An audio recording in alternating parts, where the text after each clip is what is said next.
एक शायर हैं, नाम है फिदवी लाहौरी। उनका एक शेर है, जरा ध्यान से सुनिएगा। चल साथ की हसरत दिल ए मरहूम से निकले। चल साथ की हसरत दिल ए मरहूम से निकले। आशिक का जनाजा है जरा धूम से निकले। इसका मतलब यह है कि शायर कह रहा है कि मुझे जिंदगी में तो तेरे साथ चलना नसीब नहीं हुआ, अब मैं मर गया हूं तो तू मेरे जनाजे के साथ चल, ताकि मेरी इच्छा पूरी हो सके। और तू साथ चलेगा तो मेरे जनाजे की रौनक बढ़ जाएगी। आशिक की मैयत तो धूमधाम से ही निकलनी चाहिए। अब आप पूछ सकते हैं कि शेर क्यों सुना रहे हो।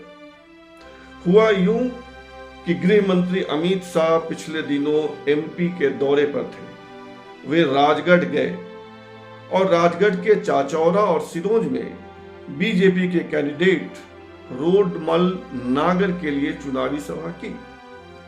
और इन सभाओं में उन्होंने इसी शेर की एक पंक्ति, नीचे वाली पंक्ति, आशिक का जनाजा है जरा धूम से निकले, का पठन किया।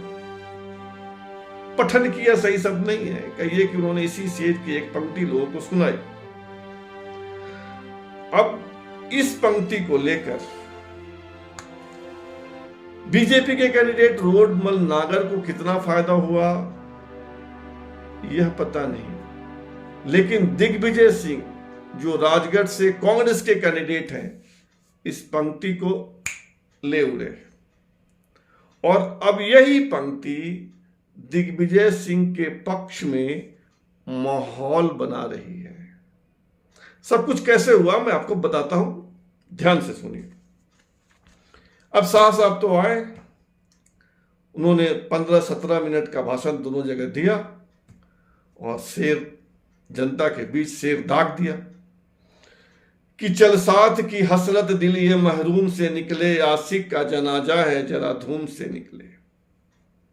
शेर सुनाकर अमित शाह तो दिल्ली चल दिए और इधर दिग्विजय सिंह ने शेर को पकड़ लिया। अब वे अपनी हर मीटिंग में कह रहे हैं कि बीजेपी वाले तो चाहते हैं कि मेरा जनाजा निकल जाए, बीजेपी वाले तो चाहते हैं कि मैं मर जाऊं, बीजेपी वाले तो चाहते हैं कि मेरी शव यात्रा निकले। तो ऐ बीजेपी वालों सुन लो, मुझे तुम्हारी जरूरत नहीं है, मुझे तुम्हारी मदद नहीं चाहिए। मेरे कांग्रेस में हजारों लोग हैं जो मेरी शव यात्रा में शामिल होंगे और मुझे मंजिल तक पहुंचा देंगे।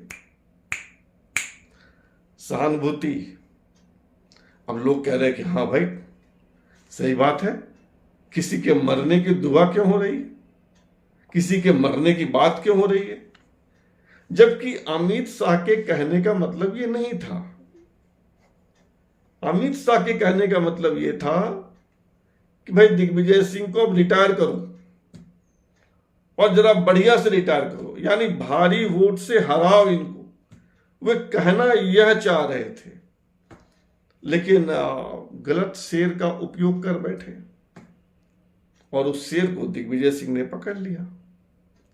एमपी के जिस राजगढ़ से दिग्विजय सिंह चुनाव लड़ रहे हैं, वहां से वे 2 बार पहले भी जीत चुके हैं। वहां से उनके भाई लक्ष्मण सिंह 5 बार जीते हैं और अब लगभग 33 साल बाद दिग्विजय सिंह फिर से राजगढ़ में। दिग्विजय सिंह सिर्फ शव यात्रा की बात ही नहीं कर रहे हैं, वो ये भी कह रहे हैं कि अपने पूरे भाषण में 17 बार अमित शाह ने मेरा यानी दिग्विजय सिंह का नाम लिया। वे पूरे अमित शाह के भाषण को लेकर माहौल बना रहे हैं।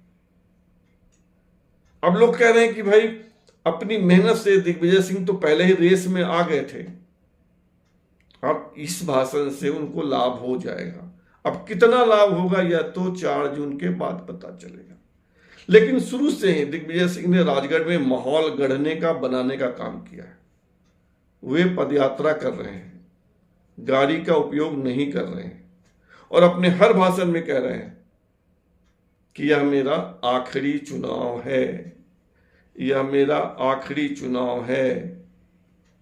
इससे भी माहौल बना है कि भाई राजा साहब का आखिरी चुनाव है, इनको ठीक ठाक मदद करो।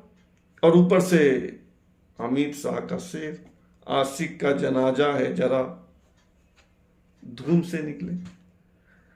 जिस राजगढ़ से दिग्विजय सिंह चुनाव लड़ रहे हैं वहां पिछले 2 बार से बीजेपी जीत रही है। 2014 और 2019 में बीजेपी के कैंडिडेट रोडमल नागर ही जीते। तीसरी बार बीजेपी ने उनको कैंडिडेट बनाया है। इलाके में कैंडिडेट को लेकर नाराजगी है कि वे सहज नहीं हैं, उपलब्ध नहीं हैं और उन्होंने क्षेत्र के विकास के लिए कोई काम नहीं किया। लेकिन बीजेपी के पक्ष में सकारात्मक माहौल है।